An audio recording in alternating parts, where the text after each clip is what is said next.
Welcome back, ladies and gentlemen of the podcast audience for the Seth Guru podcast on MakersBar. I'm extremely pleased today to have with us Dr. E. Michael Jones, author, cultural critic, and known for his Catholic perspective. He has some deep insights into Protestantism and its disappearing in current times, along with a great deal of commentary about some of our current political situations that are going on.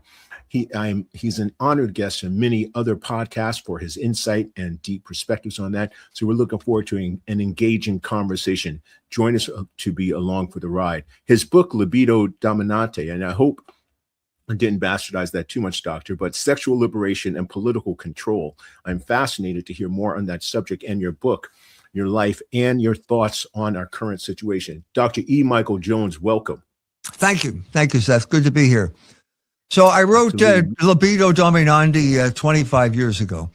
And at the time, everybody thought I was crazy to say that sexual liberation was a form of political control. 1 year after the book came out, the Israelis invaded Ramallah and took over the TV stations, and they started broadcasting pornography over the TV stations. Now, this is exactly what I was saying about. So we have this idea of pornography as freedom. If you watch People versus Larry Flint or Boogie Nights, these are two Hollywood propaganda films that came out when the Communications Decency Act was being debated to promote pornography. And both of them, Larry Flint says pornography is about freedom. So the Israelis, I guess, wanted to bring freedom to the Palestinians, right? No. This was proof, this kind of independent proof that sexual liberation was a form of control. It happened 1 year after the book came out. I subsequently brought it into the book. The second edition now has that. But I traveled all around the world giving speeches beginning with that, and people all over the world simply understood it when I explained it. So now we're in a situation where, again, I've been proven right by the Epstein files. This is a massive attempt at sexual corruption, of luring people into compromising sexual situations as a form of control. That was the whole thing. That's what it's about. So I feel vindicated. As you should be. Now, I also have to add, forgive me, your latest book, Logos Rising, is one of the areas I want to get in as well. Logos Rising. That was one of the ones that started to turn me on as well. So before we get to there, Doctor, share with us a little bit of your upbringing and where you hail from. Okay, so I was born in Philadelphia in 1948. Born under a bad sign. I just wrote my autobiography. I've been down. I've had bad luck ever since I could crawl. If it weren't for bad luck, I'd have no luck at all. Doctor, I didn't expect this. I didn't expect that. Dr. Michael. Oh, no. So what did I mean by that? Let's get concrete. Yes, please. I am caught me off guard. I'm in my mother's womb in 1948. And the Kinsey report came out. The Kinsey report came out 4 months before I was born. And that was one of the bad signs I was born under. And that's, again, the story of sexual liberation as political control. This man was hired by the Rockefellers to basically undermine the moral consensus that had held this country together from its inception. We never had an established church, but we did have some type of moral consensus. John Adams said we have no constitution that functions in the absence of a moral people. And the Rockefellers at this point decided that they wanted to change that. We're talking about after World War II. These people rule the world now. They're communists over there in Russia, but they rule the world. They're going to rule the world in ways that are unseen, because the best forms of control are the forms of control that you don't know. So what we're talking about is the manipulation of sexual desire to enslave you to your passions. A man has as many masters as he has vices. That's what St. Augustine said. This is the Marquis de Sade understood that. He turned it around. That's the beginning of my book. And the Rockefellers are only following in this line of thinking. Taking Kinsey, who was a scientist. That's another bad sign I was born under. This is a man who studied gall wasps. Why did somebody who studied gall wasps have? Why was he an expert on human sexuality? Well, because the Rockefellers said so, and they put their money where their mouth was, and everybody accepted it. So again, born under this bad sign. When I turned 5 years old, this man shows up on the cover of Time magazine. And what we're seeing is this the progressive corruption of the sexual constitution of the United States of America that began. So that's the story of my life. It happened, and I got onto it. I tried to describe it in various ways. We're talking about, let's say, 1973 to the present.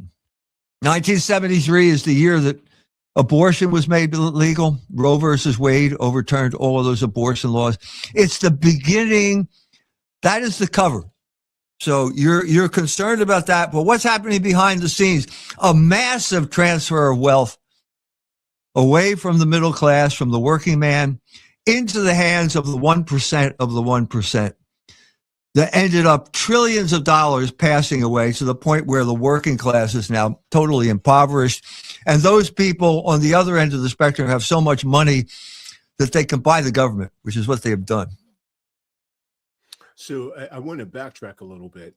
When did you first discover, under this bad sign you were born? What age did you discover that there were differences in how we were understanding the government that was being shown to us and the behind the scenes government?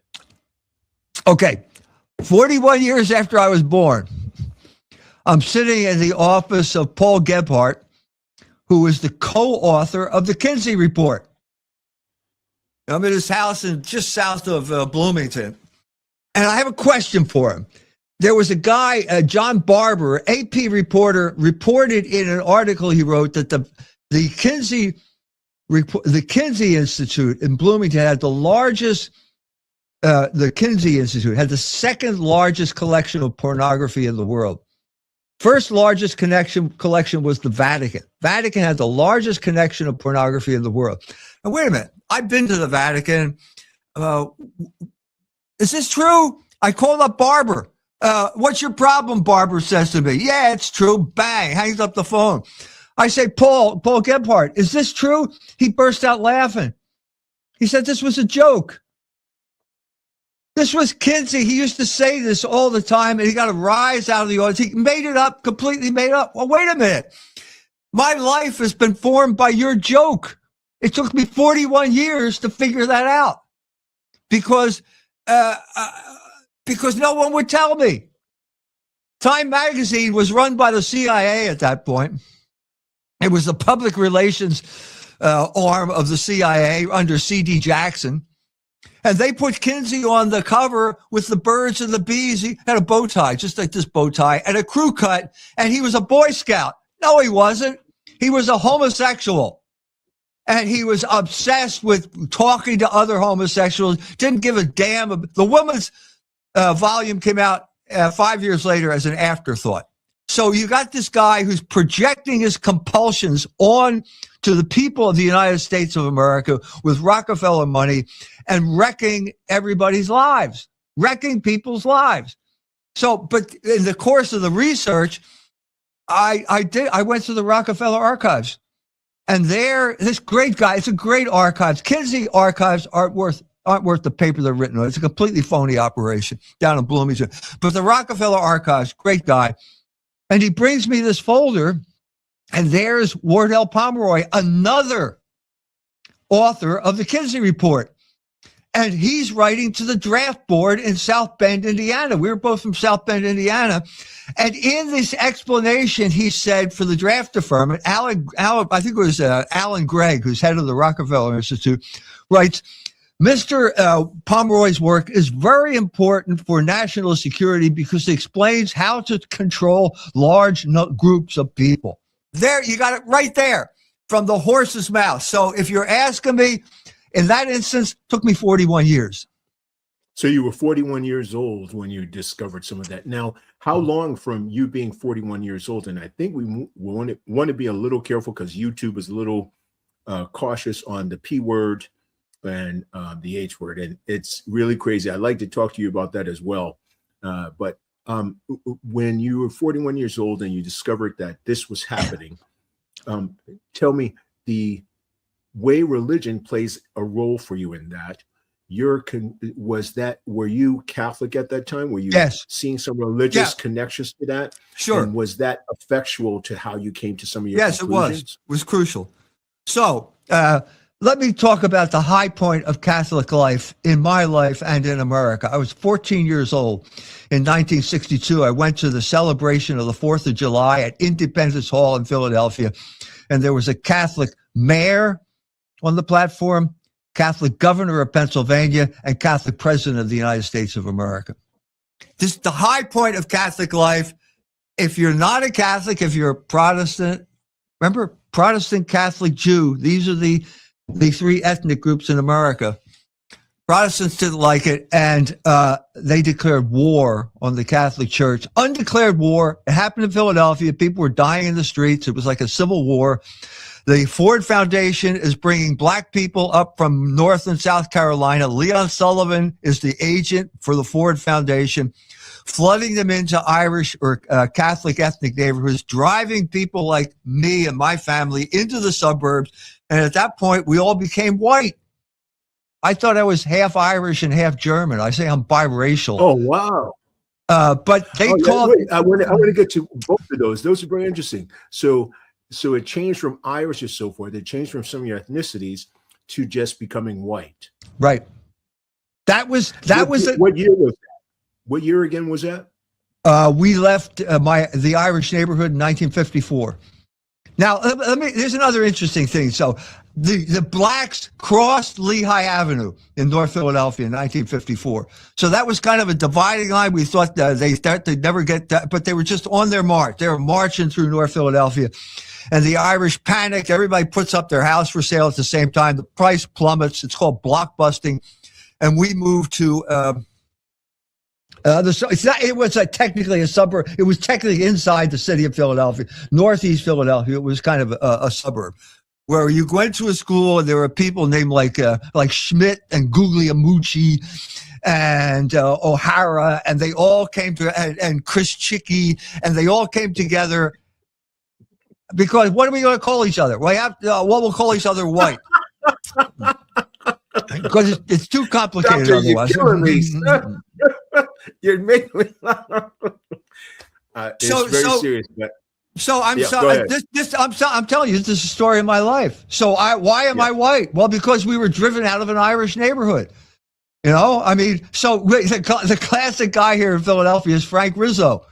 I don't know whether you remember Frank Rizzo, the mayor of Philadelphia. Okay, is he white? He was born in 1920. I guarantee you Italians were not white in 1920. I guarantee you that. The biggest lynching in America took place in New Orleans, and I think in 1910, every guy that got lynched was an Italian. They were not white. Okay, but they imposed. Frank was not the sharpest tool in the shed. Okay, he was a cop, and so they kept saying, "Well, Frank Rizzo's white," and stupidly Frank went along with this. Yeah, I guess I'm white. So then they asked him, "Well, so Frank, what's your philosophy of law enforcement?" And he says, "Scapo il capo." Crack him over the head. Okay, does this sound like a white guy? Is this a white guy saying "Scapo il capo"? So what you had was massive identity theft. This is what we're talking. I suffered from identity theft because of this. That's what happened to me. So identity theft. I want to some of this. I gotta ask the audience to forgive me a little bit. It just catches me off guard because I'm used to this from my pops and my dad, that generation of people, and talking this way. But just to get them lined in. So what was that part of where the separation of ethnicities began and white and black became more the categorization of our citizens? Right. Absolutely. So What 1954? Why did that happen? It's called Brown versus School Board. It's called, you want the big word, the big picture word? Social engineering. I grew up as a guinea pig under social engineering. 54 is when we left. That's when the blacks crossed Lehigh Avenue. That's when my family moved out of the Irish neighborhood. That's the year of Brown versus School Board. That is the beginning of social engineering. That's the beginning of race as the official grammar of the American government. And what happened was, when it came to Catholics, it was massive identity theft. So let's fast forward, 1966, Martin Luther King shows up in Chicago. Okay? Ford found out, no, it was Rockefeller, Nelson paid him $25,000. The Quakers were involved in this. They were trying to destroy the neighborhoods. Okay. So Martin Luther King goes to Marquette Park. He's on one side of the street, people on the other side. He's black. Everybody over there is black, Jesse Jackson. Other side of the people, they're white, right? Well, if you ask them, they'll tell you they're Lithuanians. Oh, wait a minute. Well, what's going on here? What he did was impose the racial narrative on Chicago where it did not fit.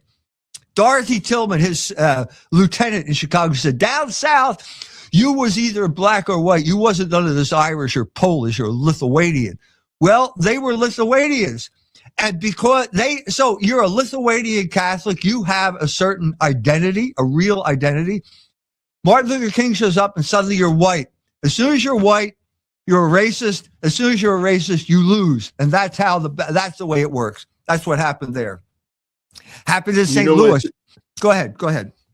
I was just going to say, you know what I noticed? You frameworked what I've discovered in conversations. As soon as you have those labels attached to it, it already begins the dissension in our unity. And I'm so glad you brought that up, because I wanted to know when you thought that had happened. Now, social engineering for some people, just so we can break that down. Would you mind breaking down social engineering, Doctor, please? Yes. So basically you're talking about John B. Watson, behaviorism. There's no human nature. Man is a creature of his environment. And so therefore, if you change the environment, you can change the man. So in the middle, right at the beginning of the war, they bring the intelligence establishment over here, brings Gunnar Myrdal to the country. He's a Swedish socialist, and he's supposed to write a book called The American Dilemma, okay, which is about racism in America and about how racism is holding everybody back. That was the Bible of social engineering. Okay, one of the guys, he didn't write it. He couldn't have written it. One of the guys who actually did write it was a sociologist by the name of Louis Wirth, who had been employed by OSS, all these precursors to the CIA that came about during the war. After the war, he was in charge of basically the racial engineering, social engineering of Chicago. He was in charge of Chicago, and that meant civil war, because basically, look, if you moved into the neighborhood, I mean, take Cicero as a Czech neighborhood. If you were a German who wanted to live in a Czech neighborhood, they would throw rocks through your windows and drive you out of town. That was the stat. And now you got the racial thing. And as soon as you start promoting this racial, what do you call it? Integration, whatever they wanted to call it, you're destroying the ethnic neighborhood. You're destroying Catholic identity, and you're bringing people under the control of the racial narrative. That's what they did. That's the one aspect of social engineering where I'm saying I was a guinea pig. The other aspect was this. Real quick. I'd like to go over racial narrative, because I think that's what some of us who see both sides of it, and particularly to my age, there's a racial narrative that I think frameworks a lot of what goes on as far as controversy. Can you address some of what this racial narrative is? I think it's separatism by saying black and white, other than saying the ethnicities. And I'd like you to address a little bit of what that is, racial narrative. Yes. White is a social construct. That means black is a social construct. This construct was created in Virginia in the 17th century in the aftermath of Bacon's Rebellion. It was basically a way of dividing the proletariat. You had slaves, Celtic slaves, and you had African slaves, and they obviously looked different. And they got together and almost overthrew the planter class in Virginia in 1683 in Bacon's Rebellion. And at that point, Virginia instituted the racial distinction. If you go to the Oxford OED, the Oxford Dictionary on Historical Principles, the first time the word white is applied to human beings is in a play that was about Virginia at the beginning in the early 17th century. So why was it applied then? Why was it applied then? It was applied then to divide the working class in Virginia. This is now the British Empire. Obviously, they all look white. They come over here. We now have a plantation here where you have to go tobacco. It's tobacco in India. It's hard work. You need slaves to do it. Slaves from Africa, slaves from Scotland and Ireland. But if they get together, there are so many of them, they will overthrow the government. So we have to divide them. So this is Noel Ignatieff's thesis. How the Irish became white. It's true. I agree with he's a Jew from Philadelphia. I grew up in Philadelphia. I know the situation there. We're talking about the same situation. It's his book is How the Irish Became White. It's true. The Irish are not white. They became white when they came to America because they were integrated into this social construct that divided the blacks from the whites so that they would be easier to control. You can play one off against the other. So in the beginning, white is privileged and black is unprivileged. By the time you get to Noel Ignatieff, the whole thing is flipped over. It's completely the opposite. And blacks are privileged. And if you're white, you're automatically guilty of being a racist. So it's been a trap to divide people from the beginning. I agree. I've been one of this one love thing. I worked, as I mentioned, with a youth and government group. And my goal had always been that the racial construct is only what we've made of it because we're all equal. And I've always said this one love nation and or this love evolution is that we don't have these racial constructs that we built for ourselves. And when I was in school, I remember it was about, this had to be about 1989. I'm sorry, maybe 1990. And there was an article, and I forget, but it was on Time Magazine, and it said, race is not true, or it was you might be familiar with it, but it had an amalgamation of a face and it had black and brown and white as the face, and it was talking about similar to some of the things you said, that it was a construct that was built to keep people divided as opposed to where they would find themselves as a unified citizenry of the United States to be together as a people that are not going to be just subjugated to division and propaganda. Right. So I'm curious, what do you make of that? It's true.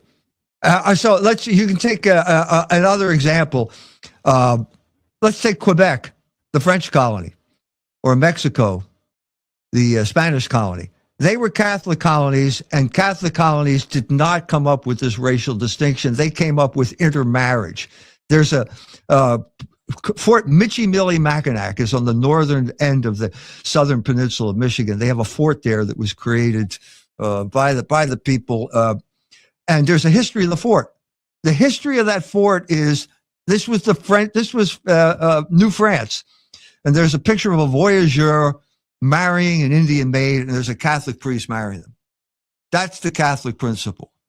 All right, so how's the history go on? Well, the English conquer Quebec, and now there's a new regime, and the new regime brings in, and this, I'm telling you, this is in the official video, they bring a Jew in to run the trading post. And the Jew immediately starts cheating the Indians. And the Indians don't like it, and so they're playing outside, the stockade, they kick the high-lie ball over the fence. Can we come in and get our ball? They slaughter everyone when they come in, and they announce that we are now returning to allegiance to the King of France because we don't like the English. That is in the official state of Michigan account of Fort Michilimackinac. It substantiates the claim that I had.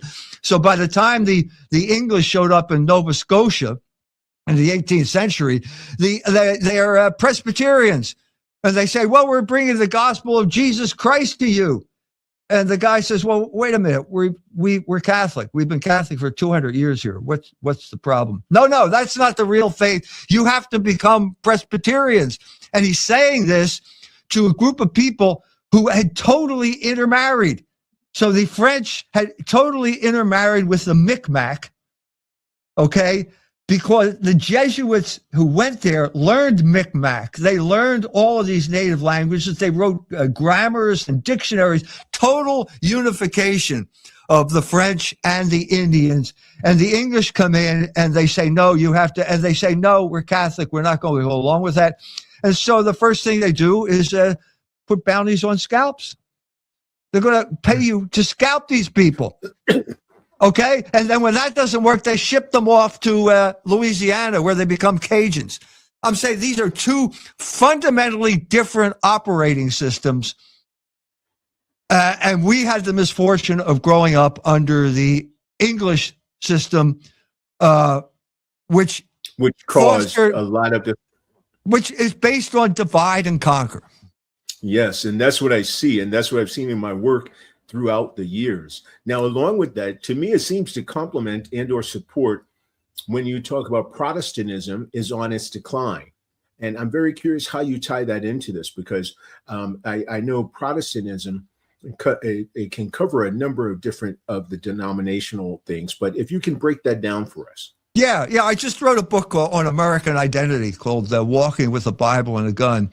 And when you're talking about Protestantism, you're really talking about Massachusetts. It was basically Massachusetts versus Virginia. Virginia was commercial. Massachusetts was Puritan.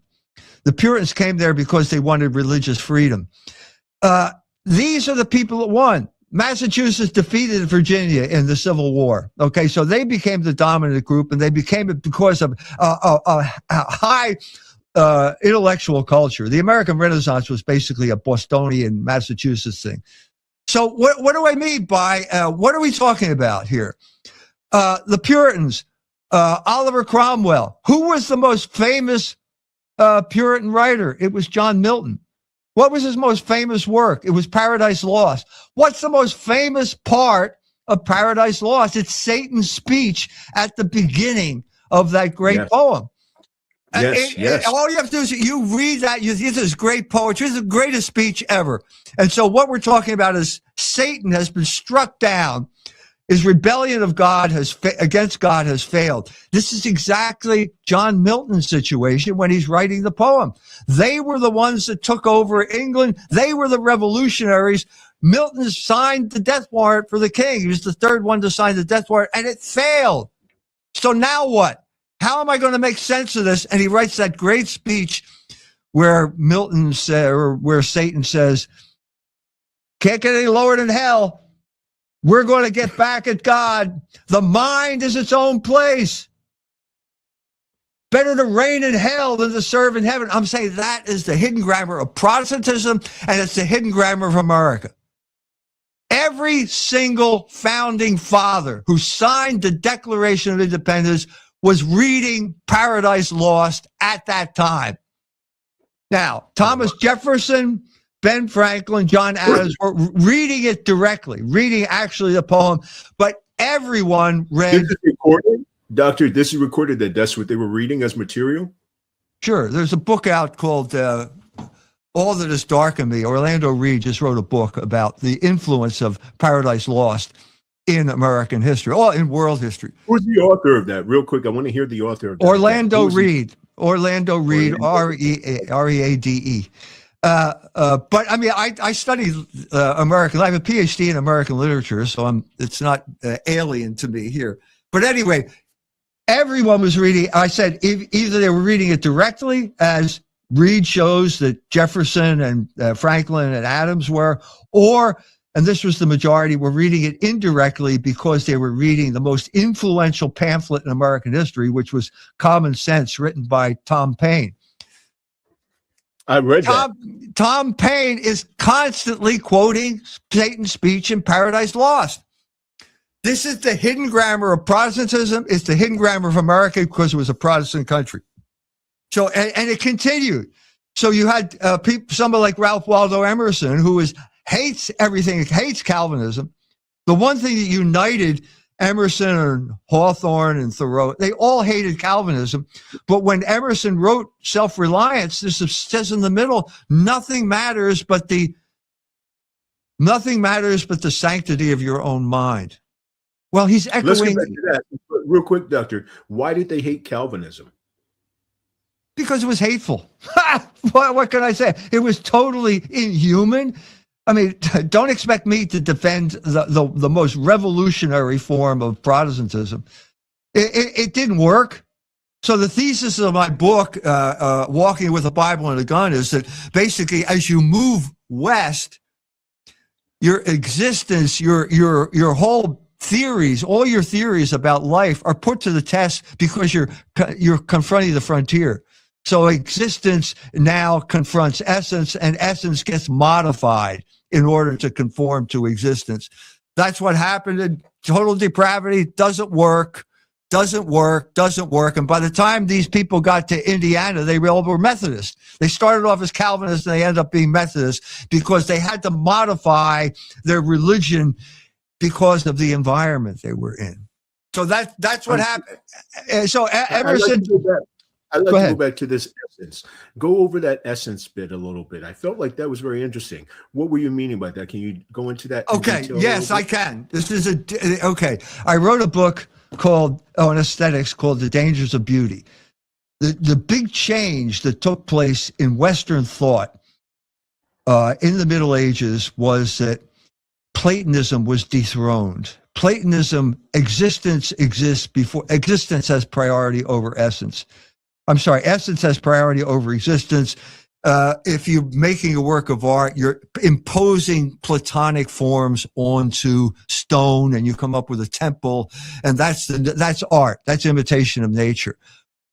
Thomas Aquinas realized, well, wait a minute. If the world was created by God, which is something Aristotle and Plato did not know, then existence is more important than essence, because the existence is a sign of God's logos, the logos of creation. So let's cut out, we don't have to oppose anything. Let's just look at nature, and meaning will emerge from nature. Form will emerge from nature. We don't have to oppose anymore. And the man who did that was Giotto. And so suddenly Vasari says Giotto broke with Greek models. The Greek model is the icon. There's no background in the icon. It's just gold. And now Giotto's doing paintings where you got the background, you got Christ asleep in the boat, you got the apostles with worried looks on their faces. It's the greatest breakthrough in art in human history, and it was all because of the reversal of existence and essence. I took that concept, and it applies exactly to America. Exactly. This is, you could say, Frederick Jackson Turner's frontier thesis is the American version. It's a non-metaphysical version of what I'm saying. When I bring essence and existence together, it becomes metaphysical, and that explains the source of American identity. I wanted us to go into that. I think that is extremely important. Pardon me. The difference between that. Continue, please. So so you have to test it with existence. The main vector of American identity is east-west. People come from the east, they head west. When they head west, they come in contact with the frontier. The frontier changes the essences they brought, like Calvinism. Calvinism had to change in order to survive in the wilderness. And as I said, by the time you got to Indiana, it had become Methodism. That is the fundamental vector of American identity. Now, what happened is what we just talked about. There's a counter narrative, and that's the north-south narrative, and that's the racial narrative. And that got created, well, I told you, in Virginia, 17th century. Now, these two things come in conflict at the Civil War. And I'm saying that what happened after World War II, to get back to the beginning of what we've been talking about, is that north-south racial narrative eliminated the east-west ethnic religious narrative. And it got superimposed on it and led to all of those conflicts that I talked to you about. That was social engineering. Let's have a racial narrative. Brown versus School Board, 1954, Jewish science is what it was. All of those people, the revolutionaries, using race as a way of taking control of the country. That's what happened. And I find it very interesting. Wouldn't you say some of the social engineer became a religion in itself, and at the same time as the 60s, God is dead and so forth. So some of that racial narrative became the substitute for what faith used to be and religion. Is that something, am I interpreting that correctly? Absolutely. If you're talking about the civil rights movement, you're talking about the apotheosis, the culmination of the race narrative. And this was the last gasp of Protestantism. This is what it was. And finally, all of these Protestants who couldn't agree with anybody and were kind of confused, still in existence, suddenly they found their sacred cause, and it was the Negro. It was the civil rights movement. It was liberating the Negro. It goes back to that idea of liberation. Here we shall be free. We're not going to serve anyone. These poor people have been oppressed. We're going to bring them into freedom, and so on and so forth.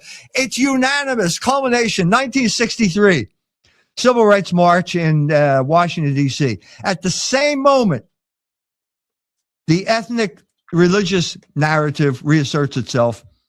Same time, and it's called the Moynihan Report. Do you know what the Moynihan Report is? I do not. Okay, Daniel Patrick Moynihan is studying the race system. I am familiar with him. Okay, it's named after him. He's working for the Department of Transportation at this point. Everybody's thinking about the black issue. What's the fundamental problem? Is it slavery? And he says, no, actually, the fundamental problem is illegitimacy, the failure of the black family. We have a 21% illegitimacy rate. And so we're going to solve it by hiring black men, not women, black men at the post office, let's say, pay them a decent wage, which will allow the wife to stay home and raise the children. And that will solve the racial problem, which is really the illegitimacy problem. Guess what happened? The Protestants turned against it to a man because they had their own solution. Guess what their solution was to the Negro problem? Guess what their solution was? What's that? Birth control.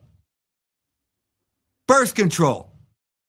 Is that where Margaret Sanger comes in? Absolutely. She did. She wrote, she was working after the war.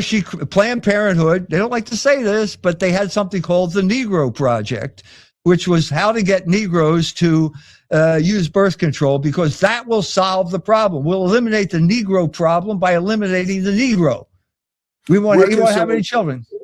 Let's cite some sources for that, because I'd like some people to have some researchable areas they can go into for some of that. So where can they learn more about that before you go on? Libido Dominandi. It's in Libido Dominandi. That whole story, the whole sexual constitution, the whole WASP involvement with birth control, the whole subversion of the civil rights movement into a birth control movement. It's all in Libido Dominandi.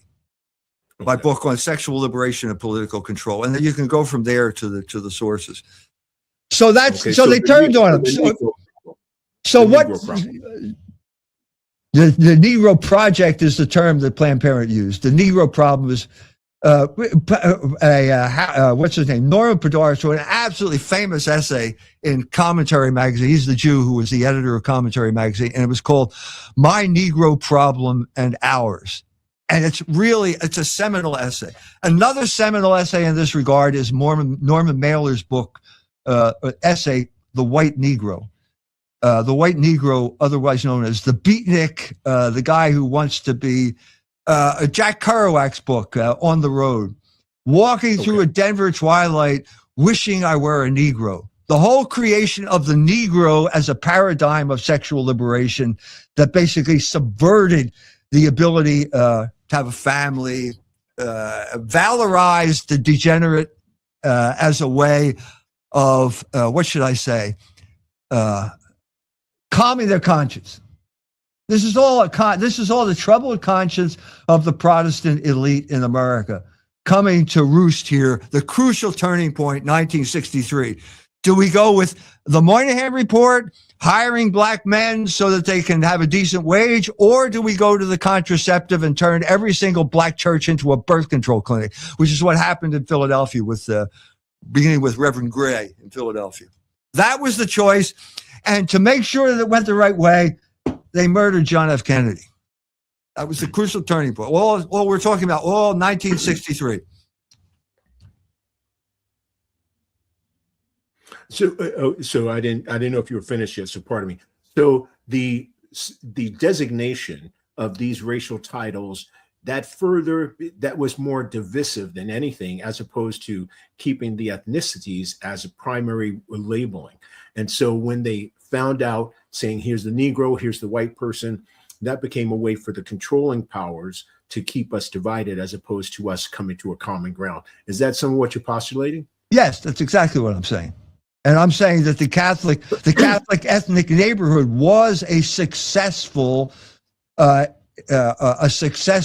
social construct. It was also a successful assimilation device, but it was on Catholic terms, and it was not on the government terms. And after World War II, as I mentioned in Gunnar Myrdal's book, suddenly you had no legitimacy anymore as a Catholic ethnic. It was totally abolished. Okay, and then it got worse and worse till finally 1968 is when the Democrats drove the Catholic ethnics out of the Democratic Party, broke the control of the Catholic ethnics.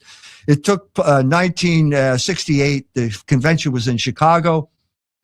The riots in Chicago, Mayor Daley was cast as the villain in Chicago. It was raw ethnic conflict. And the culmination was they had Abraham Ribicoff, who was the Secretary of Health and Education and Welfare. And he's standing up there in Daly City in Chicago, calls Daley a Nazi because of the way the police were behaving. And Daley stands up there, and you can't hear, the sound is turned down, but he's saying, "You fucking kike, go back to Connecticut." Watch those words. Read his lips. That's what happened. So what does this have to do with black and white? This is Jewish Catholic conflict over who's going to determine the membership in the Democratic Party. Daley was one of the most powerful ethnic regional Democratic politicians in the country. And they dethroned him. And they lost the election.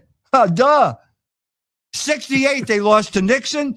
72, they tried again with McGovern, and he gets crushed, the biggest defeat in history, because you're going against the very fabric of your party by doing this. Exactly what happened in Philadelphia. You want to rid Philadelphia of Catholic influence? It's 93% Catholic. Sure, do it. Go for it. Destroy those ethnic neighborhoods. Guess what? You just destroyed the city. And now what's Philadelphia famous for? Fentanyl zombies on Kensington Avenue. Fentanyl. Both my wife's family and my family, my German side, came from Fishtown, which is right near Kensington. That was a working class neighborhood, and now it's been totally obliterated. It's sad. It's very tragic. I'm very curious. So what your thoughts are. So Protestantism and Catholicism. So why is it that Catholicism will be returning to it and Protestantism is going away? Is it because of these divisive ways that the denominations within Protestantism cannot get along, or is it because the racial aspect, which we examined a bit, that was part of that? What is that? What's happening there? Explain that a little. Okay, the difference is that Jesus Christ founded the Catholic Church and Martin Luther founded the Protestant Church 1,500 years later. It had no foundation in reality. Luther was a pawn of the princes. If you go back to the English Reformation, there is no theological justification whatsoever for the Reformation in England. It was a looting operation. That's all it was, pure and simple. The man who understood that was Karl Marx. He said capitalism begins with theft. That's what it was. It was theft of church property So why will that continue? I mean, you got a criminal conspiracy.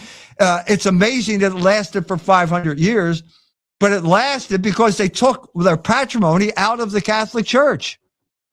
This was founded in rebellion. The Protestantism was founded in rebellion against the Catholic Church. Non serviam is the motto of the devil, and it's the motto of the Protestant. I will not serve. I will not serve the Pope. I will not serve the king. That's what Cromwell said. I will not serve all the way up to the present. That's what it was. It finally ran out of gas. Protestantism did run out of gas. Yeah. And so, now, are we trying to say here that's because the Catholic Church is the dominant church and the other ones should come under subjugation? No, it's because it was the reverse in America. The Protestant church was the dominant church. They had all of the advantages. They held all of the levers of power. Well, what happened then? The Catholics were a persecuted minority. There were nativist riots in Kensington. Again, both of our families come from Kensington. There were nativist riots, people burning down Catholic churches in Philadelphia and Boston. I can't think of a more odious, persecuted minority than the Catholics, and yet now they're on top, or will soon be on top. I'm seeing the rise in that. I'm noticing a number of different podcasters who are mentioning their Catholicism as their faith and this giant, somewhat exodus from the Protestant movement to the Catholic Church. And I find that quite fascinating. I'm very curious about that because I do see that. Now, with that in mind, we have the Jewish situation that's happening and the Catholicism rise. And yes, there was a great deal of prejudice against. I remember reading about with JFK, the hesitancy because he was a Catholic president. So in speaking about that, does your new book, Logos Rising, does it talk about some of these things? First of all, Logos Rising is not my new book. Walking with the Bible and a Gun is my new book. And that's about American identity. And I deal with all of these topics in Walking with the Bible and God. Logos Rising is a history of ultimate reality. It's a history of metaphysics. It's a history of the entire universe from beginning to end. It's basically it's a history of metaphysics. That's what it is. Okay, so I wrote a book before that. It's called The Jewish Revolutionary Spirit, because I had 2004. 2003, I realized the Jews have just taken over our foreign policy. They're called neoconservatives. They're going to involve us in a war in Iraq. Has no benefit to the United States. How did this happen? And then I have to go, well, who's behind it? Well, who are the neoconservatives? Well, what about Irving Kristol? He's the father of neoconservatism. In the 1930s, he was a Trotskyite, and now they call him a conservative. What's the common denominator? It's Jewish identity. What is the basis of Jewish identity? Where do you find that? You have to go back to the time of Jesus Christ, where he's the Messiah, and he comes to the chosen people, the Jews, and they have to choose, am I going to accept him on his terms or not? The Jews who accepted him became Christians. The Jews who rejected him rejected Logos. Okay? Logos in Logos being the word. Logos means the word. The first three sentences of the Gospel of St. John, ein arche, ein ha logos. In the beginning, there was the word. Now, I don't know what that means. You can't figure it out if you use that word. In the beginning, there was logos, and if you go to the Greek dictionary, there are 5 pages of English equivalent. So it's order, it's rationality, it's speech, it's all of these things. Every word that has ology at the end of it is some manifestation of logos. Okay, and logos was with God, and logos is God. Now that's the turning point in human history. So that when you reject the order of the universe, you become a revolutionary. Well, that's what the Jews did. They rejected the Logos incarnate. They murdered him. They killed him. And they said, his blood be on us and our children. And that gave them their identity as revolutionaries, which has been constant from the time of the foot of the cross all the way up to the present. No, we're not saying the Jews killed Jesus in the derogatory sense or anything of that nature. We're more so saying historically, this is some of that recording of that history. I am saying, I am going to quote St. Paul, because I'm a Catholic and he is my model. He's written all these epistles. In 1 Thessalonians 2, St. Paul says, the Jews are the people who killed Christ, and they are enemies of the entire human race. Now, they are the people that killed Christ. That doesn't mean every Jew cried crucify him. The Blessed Mother stood for the cross and she didn't cry crucify him. So the Jews or the Jewish people does not mean all Jews. It is a political entity that took responsibility for that action and would do it over again if they had the chance. That's what I'm saying. And we're not by any means advocating anti-Semitism or anything of that sort. No, anti-Semitism I had to deal with this word too when I wrote The Jewish Revolutionary Spirit. Okay, it was created in 1871 by Wilhelm Marr. It means biological determinism. Marr was a revolutionary. He's living in the era of Darwin. Everything is biological, and he didn't like the classical Christian terms of dealing with the Jewish issues, so he said it's biological. This is not compatible with Catholic thought. I've already gone through this whole thing about how DNA did not rule Quebec or Mexico in the way it did rule English colonies like Massachusetts and Virginia. Okay, it is incompatible. Anti-Semitism as racial determinism is totally incompatible with Catholicism. Problem is, nobody knows what the word means. And now basically anti-Semitism has come to mean anything that Jews don't like. Did you go ahead? Oh, no, please go ahead. Did you see the Carrie Prejean bowler controversy? I did.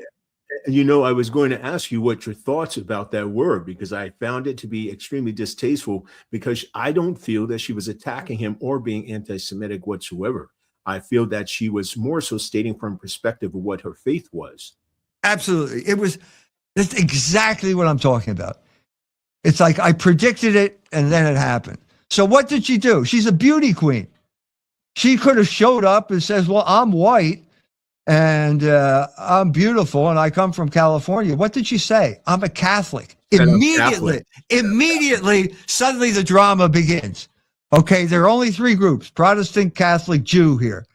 Okay, we all have religious liberty. Well, wait a minute. She's saying, no, we don't. We Catholics don't have religious liberty because the Jews are imposing Zionism on us and saying we have to accept Zionism, which means the government of Israel, which means the genocide in Gaza. Hey, that's not going to fly now. And this gets really contentious, and the Jews push back a little bit, trying to treat her condescendingly. And so she starts going down the line.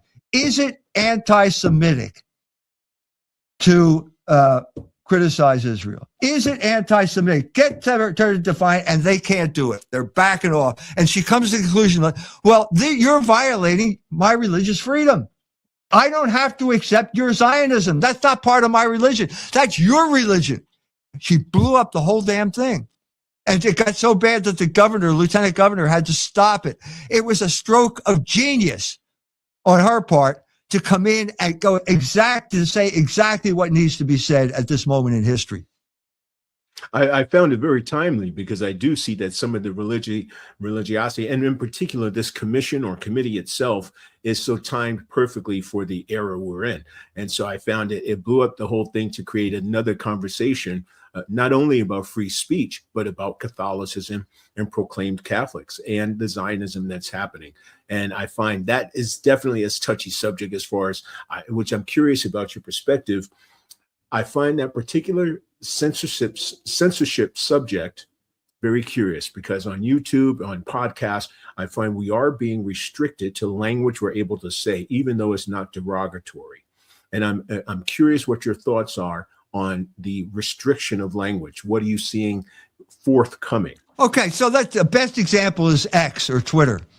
When I started off on Twitter, if you said the Jew once, you were off. It's a stupid, simple algorithm. Anytime the word Jew shows up, okay, you're bad.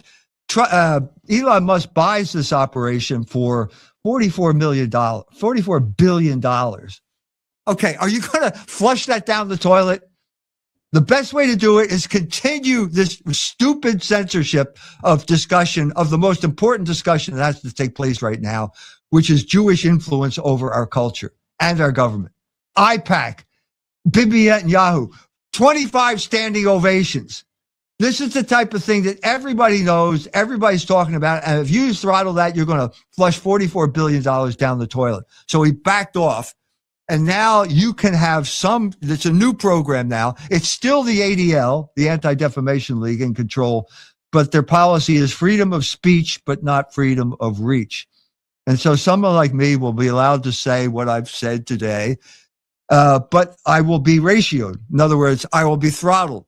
They will not spread this. If I said the opposite, I'd be like, I can name all kinds of, I'll give you a classic. Dinesh D'Souza. Where did Dinesh D'Souza come from? Suddenly he's all over the internet. I've known this guy for years. He started off as, I remember his rise. It was a very interesting rise, the whole thing. Just recently. He's taken a particular stance. So he starts off as he's an Indian. He's from, his family's from Goa. He's a Catholic, not a convert, ancestral Catholic. He applies. He suddenly wants to get a job as president of King's College, renounces the Catholic faith to do that, dumps his wife, and then makes the mistake of introducing his girlfriend to the conservative audience at King's College while he's still married to the other woman, gets fired, ends up in prison for money laundering, and now he's resurrected. Because what was it? Is it his eloquence? Is it his good looks? No, it's because he's supporting the Jewish narrative. That's why he got ratioed one way. I get ratioed the other way. And are you seeing a resolution to that coming up in the next few years? A resolution where both parties are satisfied, where they're not ratioed and or censored? Or do you see it getting worse? The deeper issue right now is the Catholic versus the Jewish issue, which came out. Is there a universal moral law that all men must follow? That is the Catholic position. It's the universal church, natural law. Or is there a group of people, because of their sacred DNA, that don't have to follow any law other than their own mind? The satanic option. That's the Jewish option. That's the conflict. We have to resolve that conflict right now. We cannot survive. We're in the Fourth Republic. That is the fundamental problem facing us at the beginning of the Fourth Republic. Is there a universal moral law that everyone must follow? And it's so interesting because now that I think about it, that's what got me really into your writings and learning more about your writings, because you did say that. And I forgot to mention that in our pre-conversation. But I think that the ecumenicalism of this whole conversation is what we're looking at. Is there that? And that's what's going to come down to what is dividing us currently. So do you see that happening? Yes, I do. And I'm talking specifically about the Muslims. I've been engaging in dialogue with the Muslims. Allah took me to Iran in 2013, one of the great experiences of my life, to get to know a people of ancient culture 2,500 years old, being demonized by the United States of America for no reason other than the fact that Israel controls our foreign policy, to be able to talk to them, go halfway around the world to a group of people that don't share my religion, my culture, or anything. Can we talk? Are we really creatures of Logos, created by God with reason, so that even with language and cultural barriers, we can talk? And the answer is yes, we can. So the question is, what are we going to talk about? Do we have the vocabulary for a sophisticated talk? That's why I wrote Logos Rising. I wrote that in response to my experience in Iran. Can we talk to each other about significant things? Can we come to an agreement that this is the way the world should proceed? Can we agree that there's something wrong here? Can we, One moment.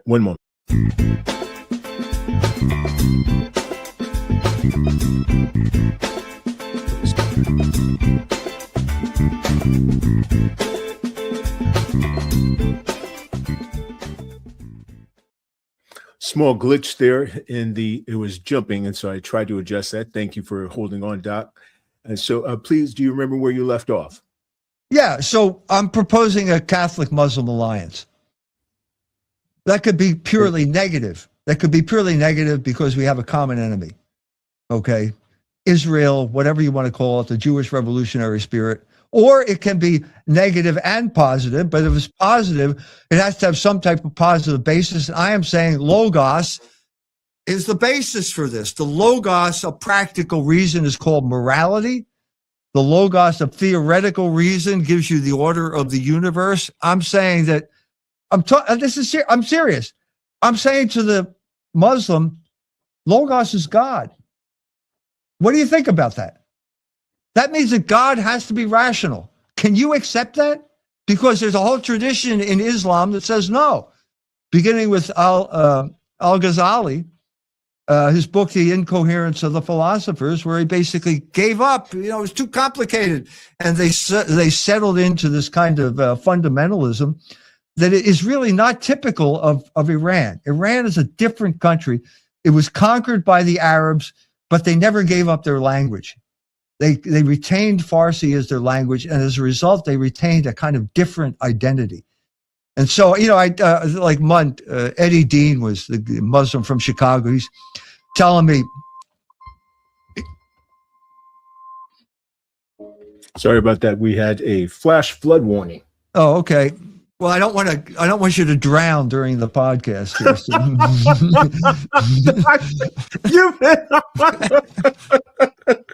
so feel free. You having me laughing.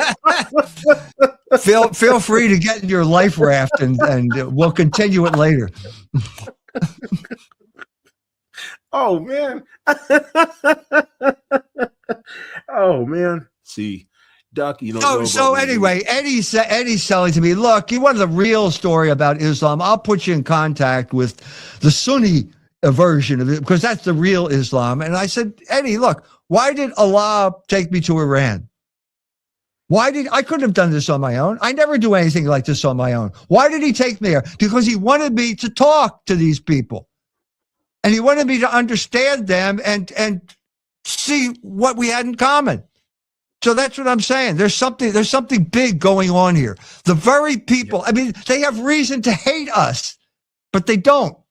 So walking down the street, the main street in Tehran, the celebration of the 37th anniversary of the revolution, I'm surrounded by women in chadors, and they're all chanting, Allah Akbar.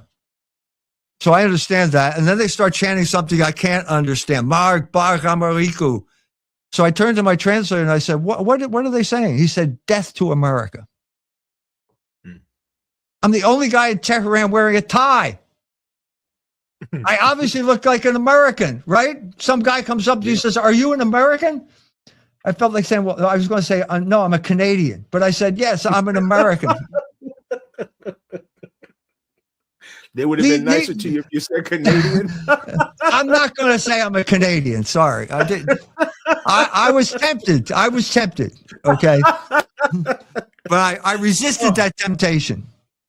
They could have killed us if we wanted. It wasn't just me. It was a lot of people who were obviously foreigners. They could have killed us if they wanted to, but they understand. They have this deep, what should I say? A deep culture.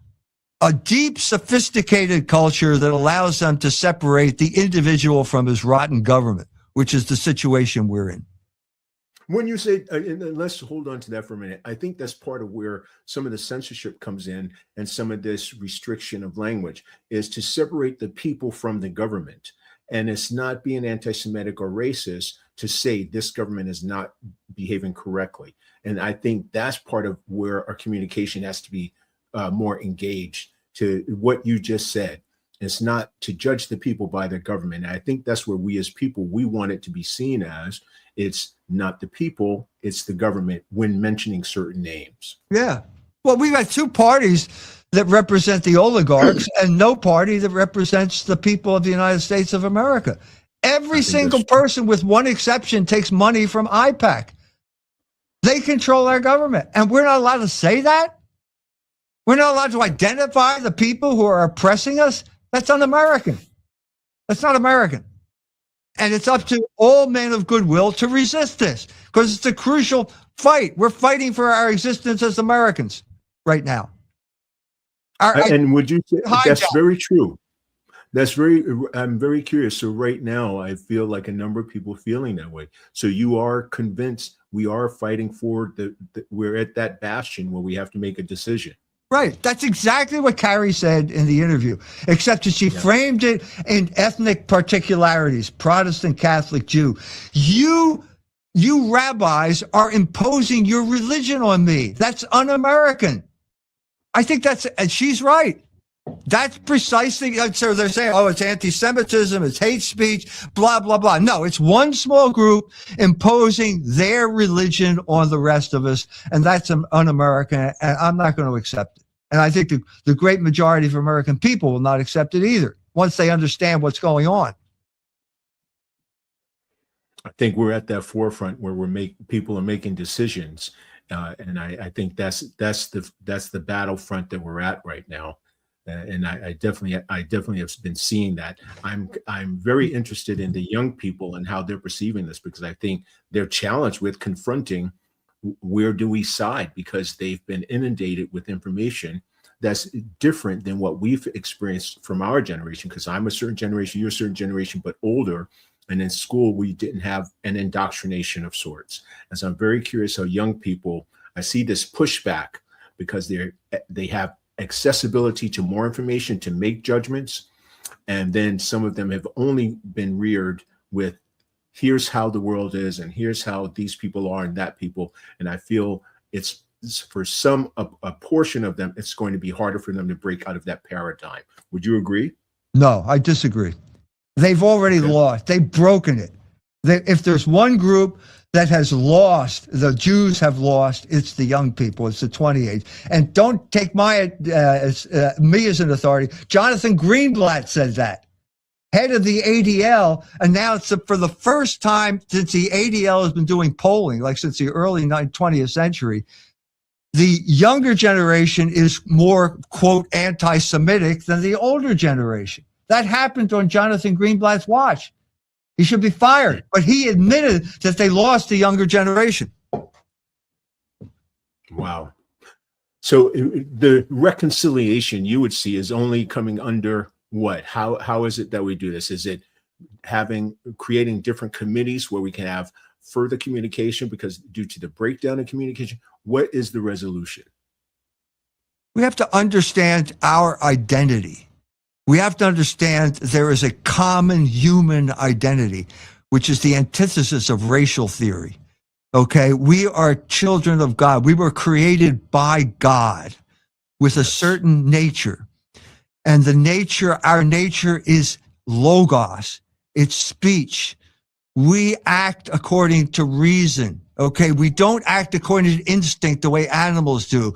The main way we get along in life is by talking to each other and coming to some type of reasonable basis for what we are doing. That's what we have to do. We have to assert those truths and proceed along that line so that we can talk to each other and come to some type of reasonable agreement, and not the agreement that these oligarchs are paying for in their interest. There is a possibility here. I didn't want to interrupt. I'm sorry. I spoke in too soon. This is exactly what I would come to at the end of my program. The revolution that we want is one of love-volution. And to me, that is this communication. You said, I couldn't really express it any better, that we must communicate. And that's going to be the building block. That's the resolution. And I think that's so. Doctor, any closing words that you want us to be imparted to, because you really pinpointed it well right there, that communication is going to be the resolution to getting this resolved. Yeah, I'd like to thank you for the ability the ability to talk to you, because we did exactly that. I had no idea who you were. This is the first time we've met. We're complete strangers. You're not supposed to say that, Doc. You're not supposed to say that. We're supposed to be longtime buddies, especially since you already have me cracking up.